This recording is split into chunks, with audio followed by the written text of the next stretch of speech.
Okay, good afternoon. Welcome everybody to this preliminary presentation of some of the rough numbers from my Using Erotic Hypnosis in Personal Relationships survey that took place over just a few days, January 2nd through January 6th. And as a courtesy and a thank you and a service to the community and the people who participated in the survey, I wanted to make some of these numbers preliminary findings available to folks, and because this will be recorded also, in fact we're recording right now as I speak, people will be able to access this information even if they're not actually attending the webinar today. But for those of you who have made it, thank you so much. I know it's in the middle of a weekend afternoon for most people, or towards the end of the afternoon. So I'm just going to go ahead and get started. So before I begin, I want you to know that this information is at your service. You can use it to think about erotic hypnosis, planning events, workshops, figuring out ways to improve your own experiences or experiences within your community with erotic hypnosis. But if you write about this information, please do cite and reference it.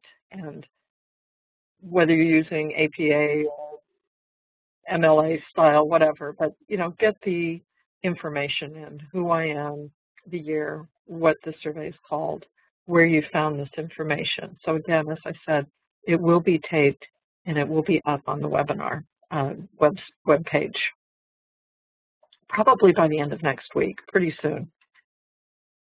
So we ended up with exactly 225 people who had responded with complete surveys.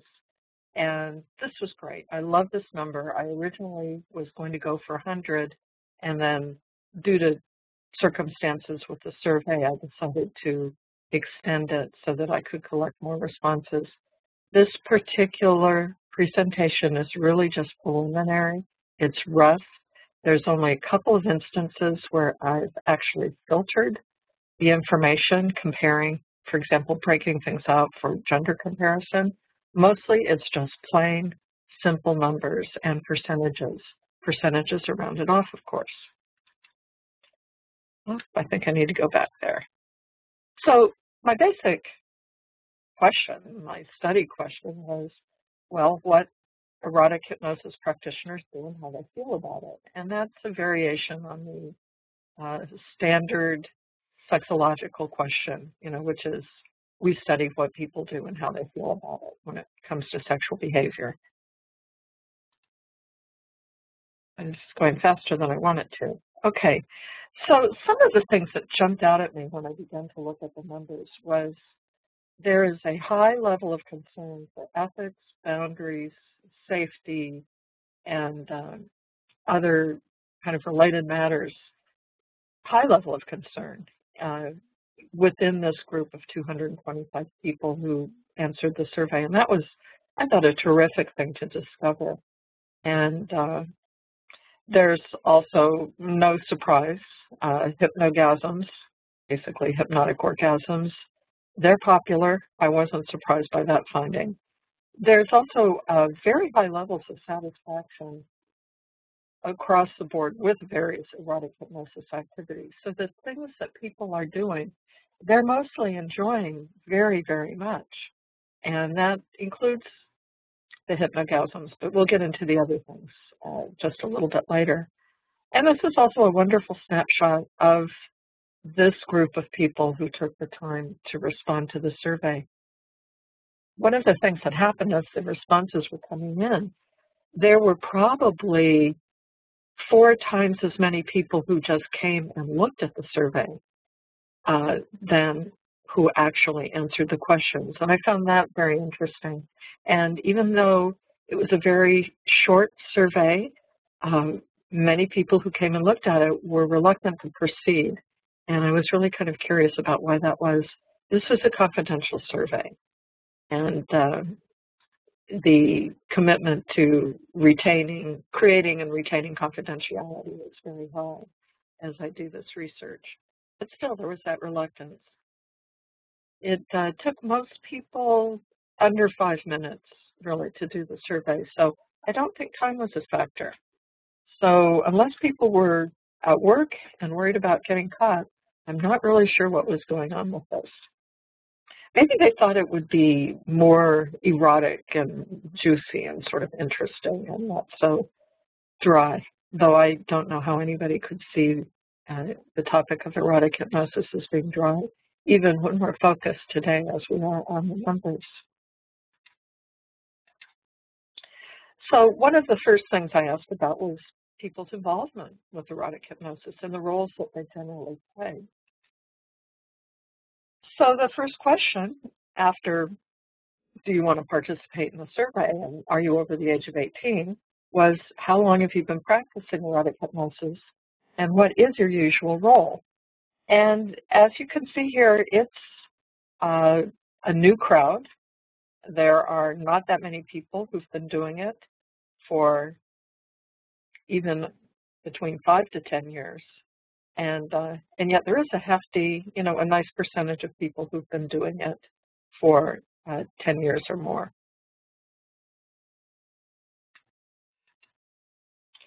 And if you break this down into a pie chart, you kind of see this again, that under 5 years and under 1 year is a pretty good percentage of the people who are involved in erotic hypnosis. So this is something that's probably gathering steam, and it's certainly had its share of devotees for quite a long time, but it hasn't been very well known, at least if we judge by these numbers. So I also wanted to look at the gender comparison, between males, females, and the people who identify as gender variant. What was the story in terms of length of involvement? And it definitely appears that the males in the survey have a longer history by and large than the females. Now, the gender variant folks, it's only 13 of them, so the percentages, they're significant, but they're not that significant. If we had more numbers, it would be fantastic, but we don't. It's a very small group of people. But important to include. Boy, this thing is just wanting to go by. So gender comparison. Okay, there we go. Sorry about that. So what's the role that people are playing? Now, you can see that there are people in the always categories, always the hypnotist or always hypnotized, who really stick with that role. There's some switching, and then there's the people who say we often take turns.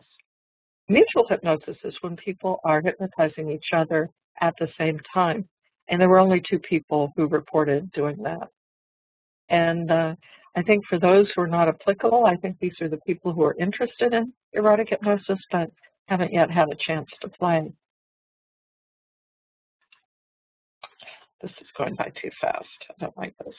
Okay, here's the pie chart again. So you can see really equal, almost completely equal numbers between those who are always the hypnotists and always hypnotized and those who are usually the hypnotist and usually hypnotized. It was very interesting to me how this came out.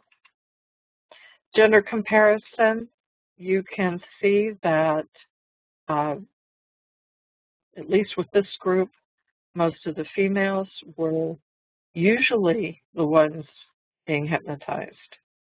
So there was less of the usually being the hypnotist and always being the hypnotist, and more of being usually hypnotized, always hypnotized, and the women were quite active here in switching roles, as you can see. Professional training was an interesting question to have, and I saved it towards the end of the survey, which again had only 10 questions. So who's out there who actually is a hypnotist or uses hypnosis in their professional life, as well as obviously using erotic hypnosis in their personal lives? So people were trained or had professional involvement in hypnosis, and often also their partners. Now, this was a smaller subcategory. This was an optional question. So I have actual numbers here. I do not have percentages because the percentages would have been skewed.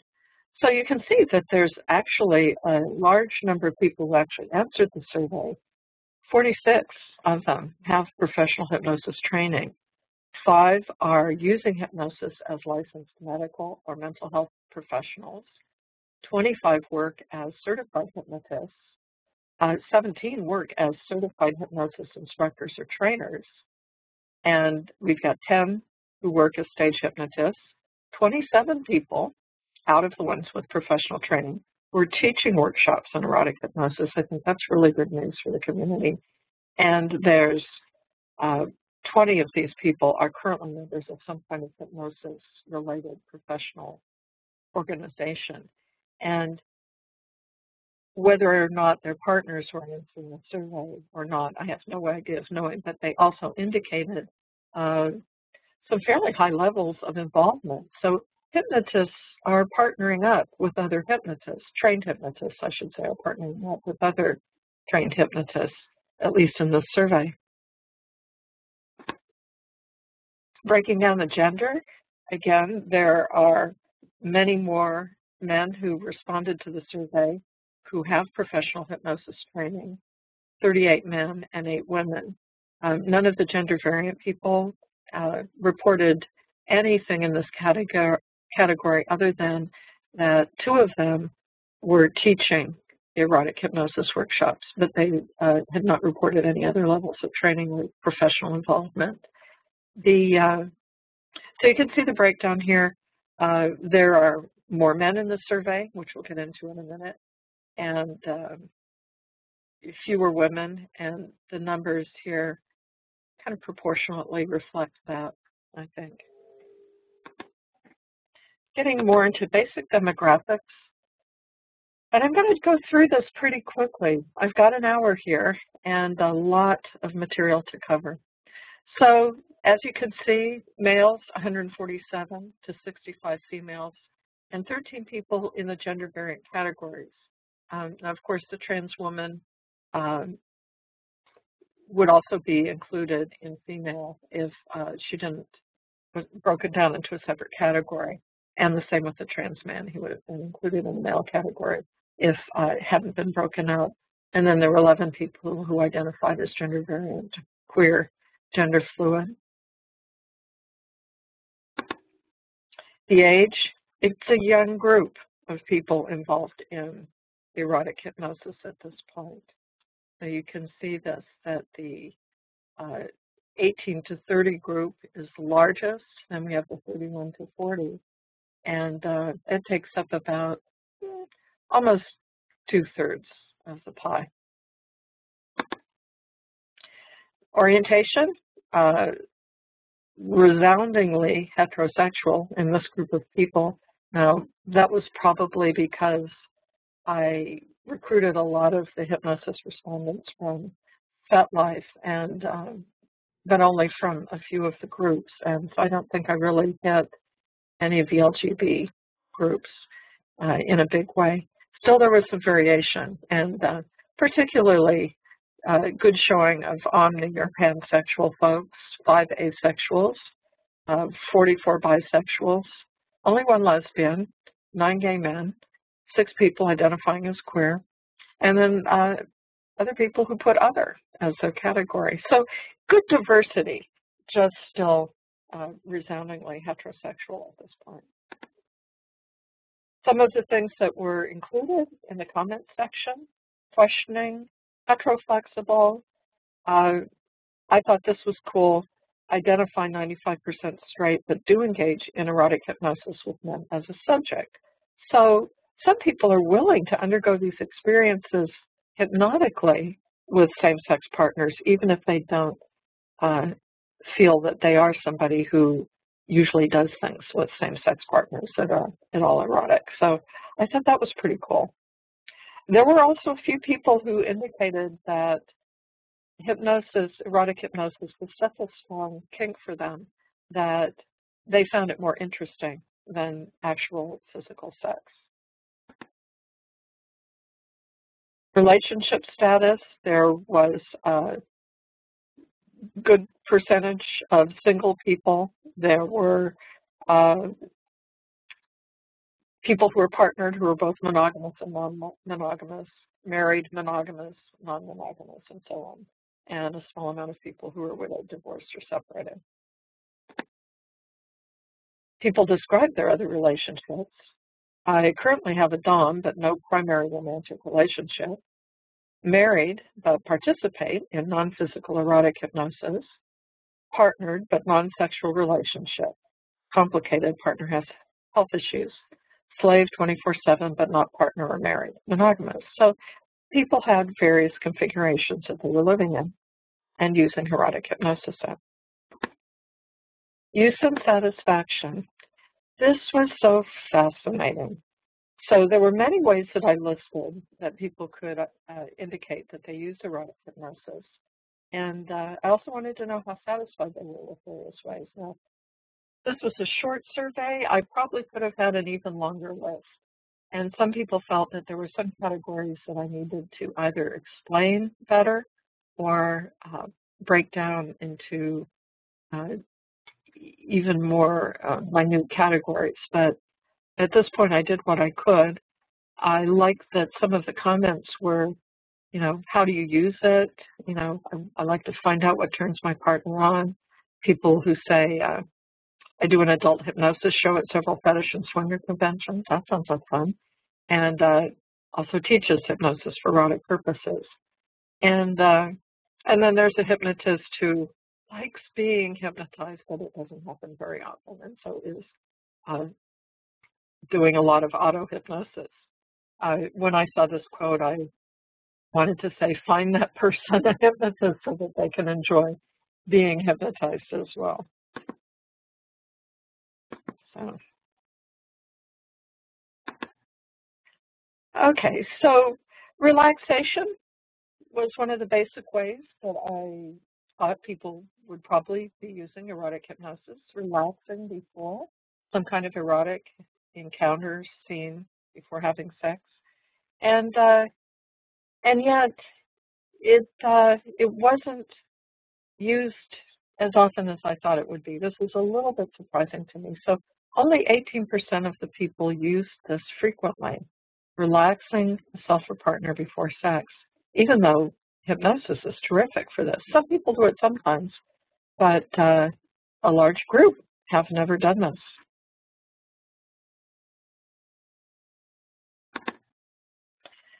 The people who are doing it are pretty satisfied with it, as you can see.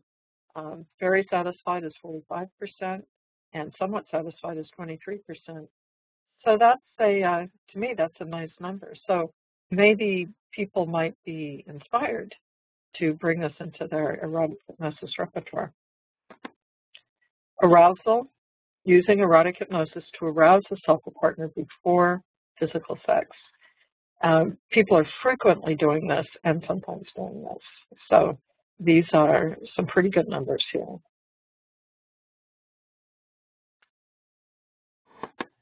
And in terms of their being satisfied with this, you can see 43% are very satisfied with using hypnosis to heighten arousal.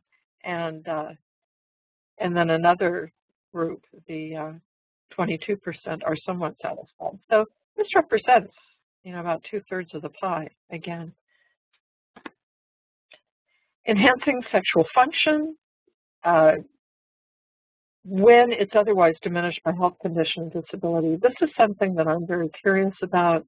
I think erotic hypnosis has tremendous potential to help people in relationships where one or both partners are having some kind of sexual dysfunction or physical mobility issues that might be getting in the way of their being able to enjoy sex, perhaps in a way that they used to be able to, or perhaps in a way that they've never been able to. If their impairment has been, you know, lifelong or through most of their life. So very few people are doing this. And a much smaller number are doing this frequently, only 11%. Those who are using it for enhancement are very satisfied.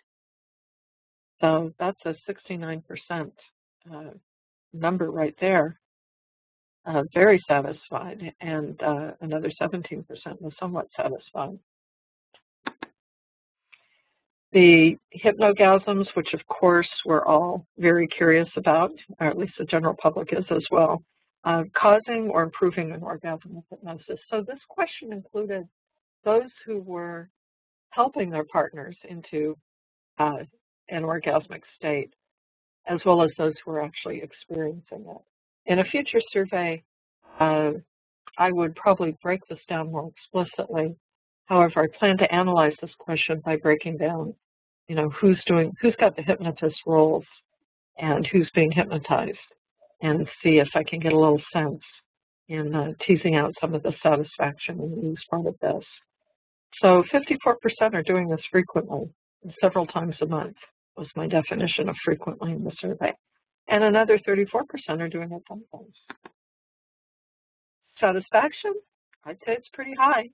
We've got 55% who are very satisfied with their hypnotic orgasm experiences, and another 25% who are somewhat satisfied. Again, I think these are terrific numbers. So breaking it down by gender, you've got pretty equal between the male and the female in terms of satisfaction and being somewhat satisfied. It's kind of amazing how equal it is. Again, the gender variant percentages, because it's such a small number and maybe doesn't really indicate very much except what pertains to the actual people who took the survey. So you can see that more people were somewhat satisfied with this than in any of the other categories. So more uses, and I clustered these in certain ways, sort of ranging from more soft and affectionate, or what some people might term vanilla, into stuff that gets really edgy. So for romantic bonding, there's 39% of the people never use it. But a fair number are using it frequently and sometimes. Fantasy roles, again, you can see the numbers are very small. I'm sorry about that. You can, if you want to look at the survey when it's on tape, or look at this presentation when it's taped, maybe you can find a way to make it larger on your screen at this point. You can see, though, no surprise, that mind control and dominant submission is hugely popular in this group of people, again, because a lot of them came from FetLife. That's not really a surprise.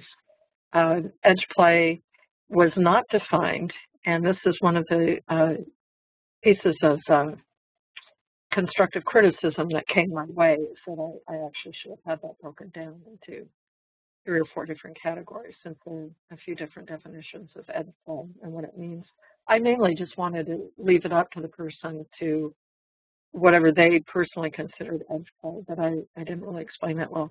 Obviously, fantasy and sensation play is also very big. So you can see in this slide that people are doing a lot with it. The satisfaction with romantic bonding, you can see that the people who are doing it are liking it. They're very satisfied or somewhat satisfied. Fantasy roles, again, people are liking this very much. 41% are very satisfied, and 28% are, 28% is NA. Oh, the other 28% is somewhat satisfied. Just looking at the more intense color blue there. Satisfaction with sensation play, very satisfied again, somewhat satisfied. It's really 3/4 of the circle gives you a look at the satisfaction. People are enjoying edge play. You can see this. And that asterisk, I believe I meant to indicate that I hadn't defined the term, so it had pretty much been left up to the survey respondents to respond with whatever they thought edge play was. In another survey, I would correct that.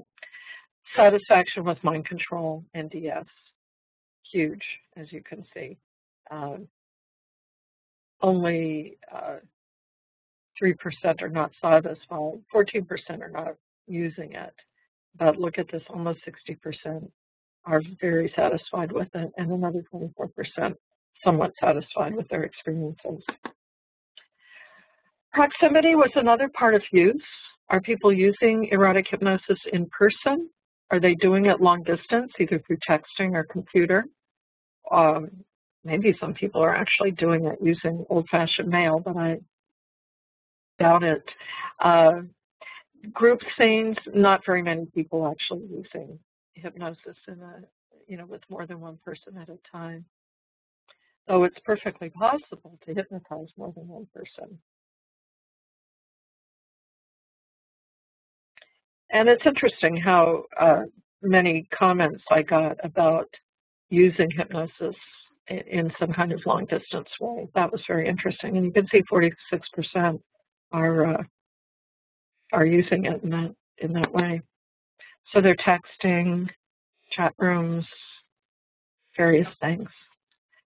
Satisfaction with in-person hypnosis.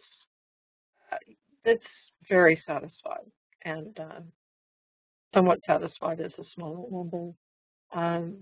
A large group of people said not applicable, and these may be the ones who are either doing only long distance, or maybe they just haven't found anybody that they can work with in person. Long distance hypnosis satisfaction, also pretty good, as you can see, though there's 28% who this question was not applicable to them. Satisfaction with group scenes, 71% this is not applicable to them, but the 12% who are doing them, and out of the people who are doing them, 12% are satisfied with it, 13% are only somewhat satisfied. Some of the comments that people had about use, again, using erotic hypnosis helps to change behavior during sex and orgasm, less noisy. Somebody must be living in an apartment building somewhere where the neighbors have complained. Increasing the pain of BDSM implements, sexual fantasies, reducing fear, conditioning responses, hypnotic breath play, hypnotic bondage, all indulged in sometimes by this particular respondent.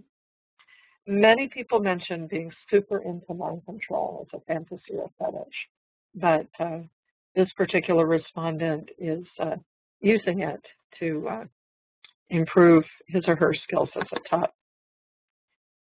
Satisfaction comments include imagination is free.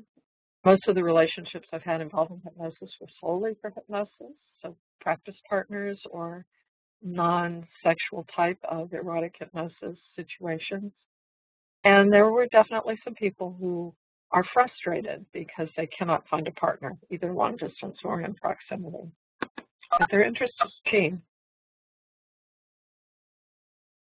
So the advantages of erotic hypnosis. And I want to give a shout out here to Ava Durga, the proprietor of Creative Sexuality. Ava, thank you for hosting us. I'm about halfway through the presentation and I'm taping.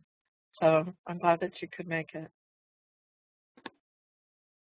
And okay, so advantages. I have 225 comments from people. This is the gold in this survey, really, or one of the golden parts of it. So many different comments about how people are using it and what they feel is the biggest advantage to using erotic hypnosis in their relationship. So they really ranged, and I'll be spending some time doing some real analysis and grouping of these different comments, but I just pulled out some of the things that caught my eye in the last week. A supportive and affectionate advantage, being able to help my partner in other aspects such as confidence boost while they're under. Adjusting to physical impairment, finding some sexual relief in an otherwise sexless real-time relationship. Removing inhibition. It's great at removing barriers and helping people feel open about their desires. This is one of the comments that indicates to me that erotic hypnosis could actually be used quite wisely and effectively and pleasurably by a lot of people who aren't necessarily super kinky about it. You know, maybe they just want it as a means to an end, as opposed to being very attracted by the fact that they're actually using erotic hypnosis. So there's a range of interests and ways of approaching erotic hypnosis. Distance, again, we had mentioned long-distance relationships. So one of these people, out of several, noted that ability to help. More advantages included enhancement of overall sexual and emotional response. Again, gives an idea of the general use and value of erotic hypnosis. Mutual satisfaction. I can help my partner experience what otherwise would be impossible fantasies and enjoy my own fantasies, which are mind control, at the same time. So there was a lot of win-win here. Somebody gets a nice, resounding orgasm, or several of them, and the person who's the hypnotist gets to have fun with the whole mind control aspect of it. So this can be pretty successful for those who are interested in it and enjoying it. Someone else noticed, it's my major fetish and the hottest thing I've ever come across. I'm a pansexual female hypnotist, which ups the probability of finding male hypnosub partners and often counteracts my being fat. So this is a somewhat poignant comment, and yet it's clear to me that this person is absolutely enjoying the hell out of themselves and having a great time finding partners, and you know, it has very little to complain about at this point. But I think the poignant part for me is that there are some body image issues in here. Another aspect, communication's easier when inhibitions are lower. Now, I'm assuming this is erotic communication and not talking about the bills that need to get paid. My favorite comment about the advantages was someone who simply said, I can do it in public. Now, this may not be the kind of public hypnotic experience that this respondent was referring to, but this panel out of an old Archie comment I thought was hilarious, and so I had to put it in. So, personal issues and concerns regarding erotic hypnosis.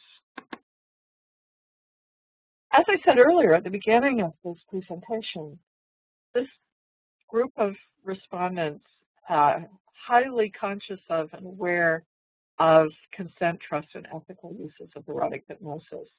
They consider it among the most important issues that they did. Now, I didn't ask people to rank.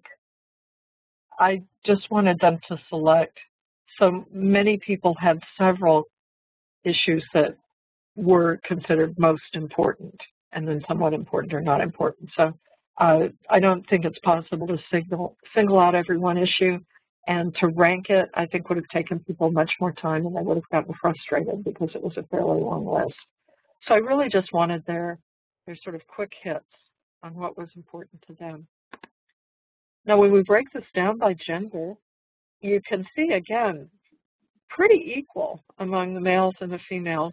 Again, the gender variant folks being only 13 in number, you know, the percentages are not that significant because the group is so small. We get a little bit better picture of actually how things are ranked. Concern about consent is slightly higher in the females, but not that much, which I thought was good news. There was comparison. People were talking about saying safe, sane, consensual, and RAC, risk-aware consensual kink, and ranking them as important. You know, they're kind of just different variations of the same thing. They're guidelines, but these are things that people talk about and sometimes debate, and this is why I've included them. Negotiating scenes.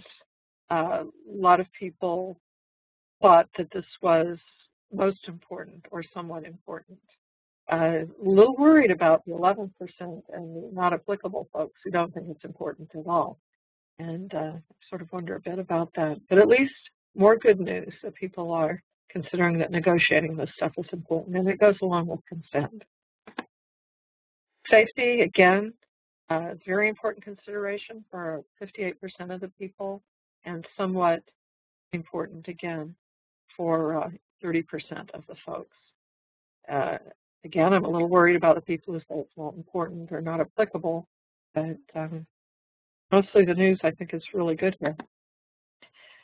I also asked about abreactions, concerns about bad reactions under hypnosis, and aftercare and check-ins after hypnosis session. And so you can see that there's a pretty decent level of concern, pretty good for thinking about these things, planning for abreactions, making sure that they do check in or deliver some kind of aftercare. Sexual function and response, people using this or being concerned about it. You know, we had a use question earlier. People think it's really important for their sexual function and response under hypnosis. This was a fairly general question, though, and probably would have been great to be a little more specific about what exactly they are concerned about in this category. But again, it was a short survey. Aging, health, and disability. You can see that a lot of people are not concerned about this right now. And it is a younger group. And when I break things down more in age categories, I'll be able to tell who's more concerned with this at this point. Probably I could predict that it would be the people in the older age categories. But at this point, I haven't broken these things out quite yet. But there are some people who are concerned about this.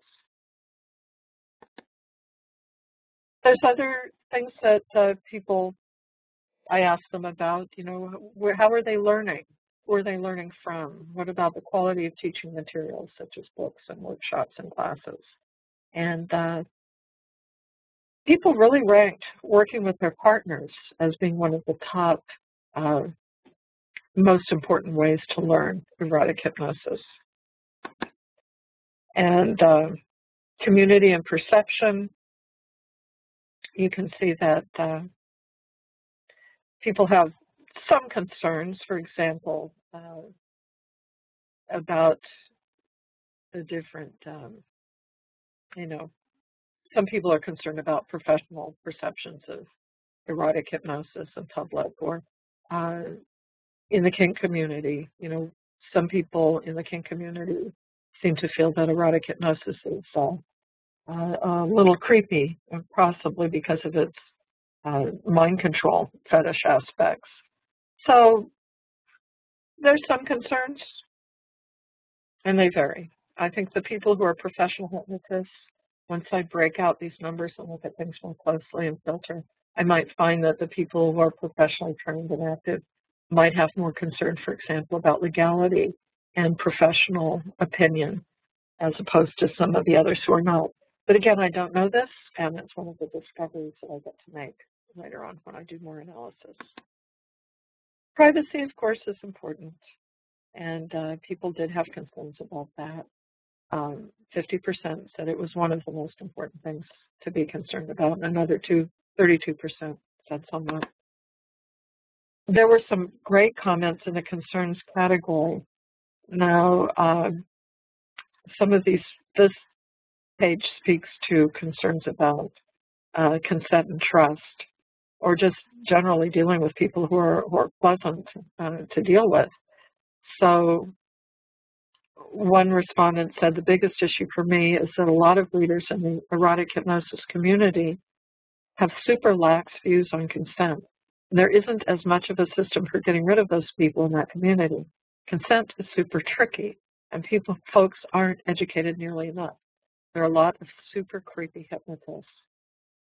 Another person said finding partners who are not assholes was one of their concerns. And another person was concerned about untying the triggers and attachments created by and during hypnosis by a partner that I'm no longer dating. And there are some concerns about that. How do you get rid of those triggers? More concerns, lack of available instruction from an accredited environment for in-person hands-on instructions in something of a classroom type teaching. And I'll be interested to find out who in these different categories is more concerned about instruction and quality of it. I'm, does this break down with any sort of significant difference between those who are the hypnotist and those being hypnotized? I don't know this yet. So again, more discoveries to be made. So when you say concerns, I'm torn. I rate it according to importance, but there are items that do not concern me at all. I am a highly trained and highly skilled hypnotist. I have no concern about my levels of training and abilities, but my answers, according to how the questions was, that's how they wrote it, framed, had to be in general, not as applied to myself. In other words, I'm personally concerned that others have adequate training and skills, hopefully equal to or greater than my own. Now, here's a comment that just floored me, and you can see that I've highlighted it, and I have a big question. What does this mean? Somebody said the number of men pretending to be women in the EH community is a major challenge and is a very significant threat to the continued existence and growth of the EH community. I have no context for this. I don't know what it means. I don't know if this is somebody complaining about people in chat rooms or in networks who are pretending to be a gender other than their own, or is this person conveying some kind of phobic message about transgender people? I'm not really sure. I'm not sure what this means, and I just stopped myself in my tracks and looked at this and said, I'm scratching my head about this, and I don't have enough information about why this is an issue to this person, and is it a general issue, and what is it as an issue? I don't even know. Some more comments that kind of talk about some other sticky aspects, I think. There seems to be a lot of BS around hypnosis in general. Separating fact from fiction is difficult. And then somebody else writes, this is my primary fetish, felt completely alone until discovering online community. Currently involved online with Dom. Have never experienced erotic hypno live in person. Feel that femdom, or more specifically, straight male submission, is marginalized in the kink community. So this would be an interesting issue to know more about, definitely. Now, I know that the Hypnodom project has done some survey work in the past as well. And I'd be really interested to find out if this feeling of being marginalized was reflected in some of that work. I'll have to ask, see if I can find someone who will tell me. Sources of hypnosis information. I think this is important too. Partners are important sources, as you can see. And I would also say that books are also high ranking, at least especially in the somewhat category. We're going to have a little better look at this on another slide, actually. So the top sources, I think I skipped a slide. Yeah. So more sources of info. Yes, I skipped a slide. So the hypnosis websites and networks and the kink community websites are among the most helpful. The Hypnodom websites weren't generally found to be that helpful, unfortunately. YouTube and other video, not really. Movies, TV, definitely not. So here are the other sources of info. Wait, I'm going backwards. I don't mean to be doing that. Here we go. All right, top sources. So just looking at this, comparing the most helpful and the somewhat numbers, we could see really that the hypnosis websites and networks and the kinky community websites and networks are the top most helpful things that people are finding out right now. Books and working with their partners, definitely, and workshops and classes, a little less so. So what's next with this survey? What am I going to be doing with it? Well, I've got a lot more analysis to do. I'm going to be cross-tabulating and filtering and looking at breaking down different categories and seeing who's answered what in more detail, looking at gender, age, role breakdowns, a lot of different things, comparing satisfaction and use in various ways. Once I'm done doing that, I'm going to be writing a complete report on this, hopefully publishing it somewhere. And when I'm at the end of this analysis and this writing process, then I'll make another presentation to the community and based on the final results and some of the more interesting things that I'll have discovered along the way. This survey has inspired me to plan for a more comprehensive survey of women, both cis and trans women, and people who are gender variant. And I'd also like to include specifically female and gender variant professional hypnodoms in this category as well. I think that some women who are using erotic hypnosis, who are hypnodoms, probably didn't participate in this survey because the emphasis was on use in personal relationships, and they may be making a distinction, you know. So that's some of the things that I see coming up. I'm really interested about exploring more of the consent and boundary and safety issues and who's concerned about them and why. I'd like to know more about more activities that people are using, kind of have a longer list of things to ask people about. So there's a lot that can be done here. So at this point, I think that it's appropriate. I can sign off. And again, if you write about the study or you use the numbers, please reference me. Please reference it by its correct name. Please mention that the webinar was on Creative Sexuality Education Corps. And if you have any questions or comments, please do email me at dramymarshsexologist@gmail.com. And I want to say thank you very much. I hope you enjoyed the presentation.